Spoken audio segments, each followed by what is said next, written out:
Well, as you know, I mean, motorcycles have always been a big part of drag racing from the very beginning, and have always been in the upper echelon, the fastest vehicles out there.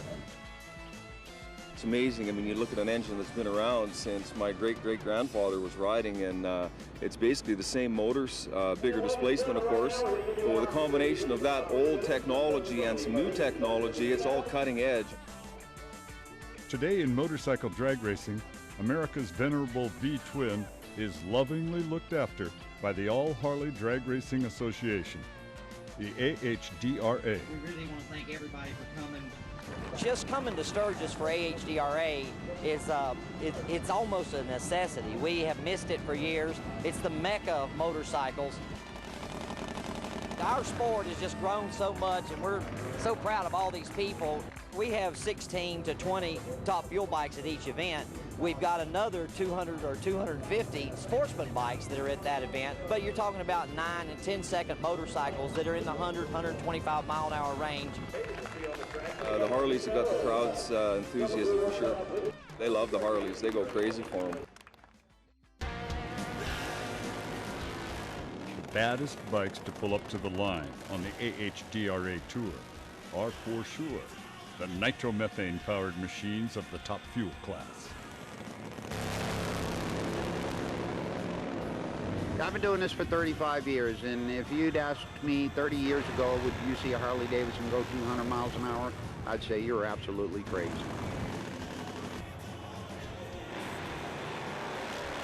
They're fire-breathing monsters, say 800 horsepower on nitromethane, pulling about 3 Gs leaving the line and about 3 Gs slowing down, and it all happens in about 6 seconds, so it's a pretty wild ride.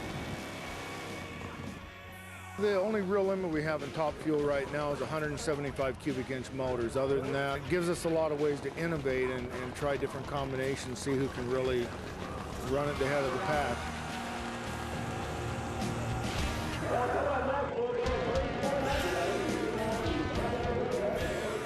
The deal with these top fuel Harleys now, they're a pretty money-hungry machine, and so these bikes make so much horsepower that if we don't set the clutch up correctly, we can blow the motor right at the crack of the throttle, which is, you know, $20,000.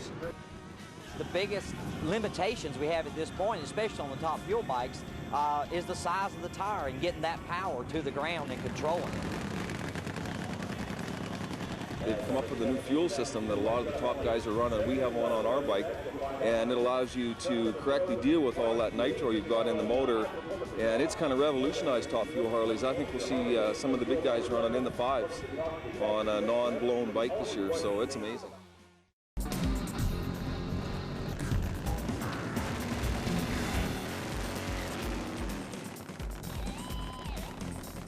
Oh, the adrenaline.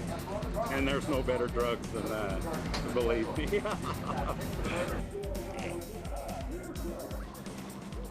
We're sitting on top of 2 cylinders, which is putting out approximately 800 horsepower.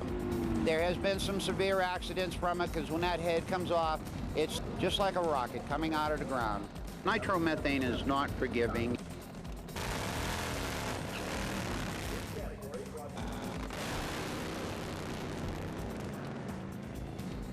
You can actually buy everything to build a top fuel Harley, but then you got to tune it and ride it, and that's a whole different game. You got to get in the zone there, be ready to catch that light, keep it down the middle.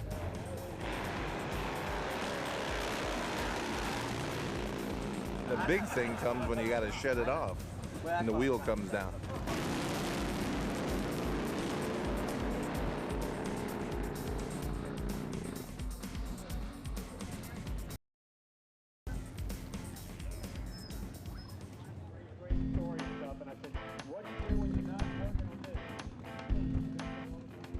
I did a lot of rodeoing for years, and I think that racing top fuel Harleys is kind of like rodeo. It's the same spirit. Everybody's sort of together. You help one another. The teams help each other out. It's a team effort to get the whole thing going down the track. Without all the help and all the support, we wouldn't be able to do it. You can't believe the camaraderie that happens here at the racetrack. You know, they work together, they help each other. I've seen people take pieces off of their motorcycle to get somebody else going. and then scramble to get that piece back on their motorcycle when their class comes up. So it's a family affair. It really is, and I enjoy being a part of it. For the Ruggierios, who compete in both Top Fuel and Pro Fuel class, their family is the race team. We all have to work together when we're on the road with all the kids. That's the important thing, is the family.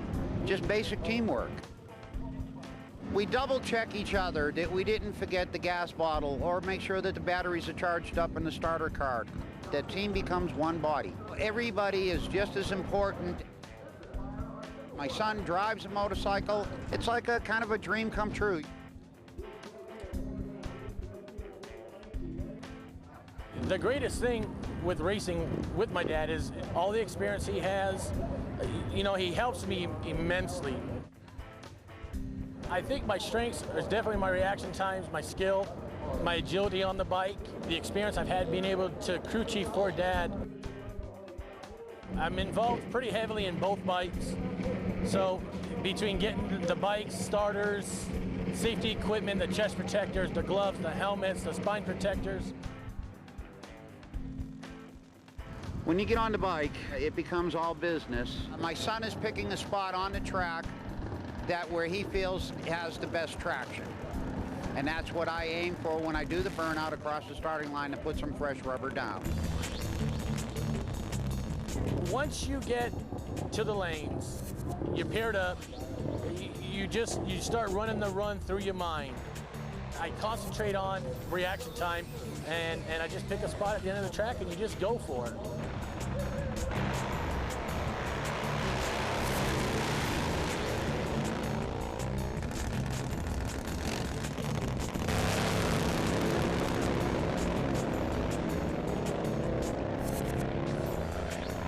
I think the highest emotional charge for me is when my crew, when my wife and the boys, they jump up in the air when I've won a round of eliminations. Why we do it? We love it. It's just one of those things, something that we've done all our life and enjoy it.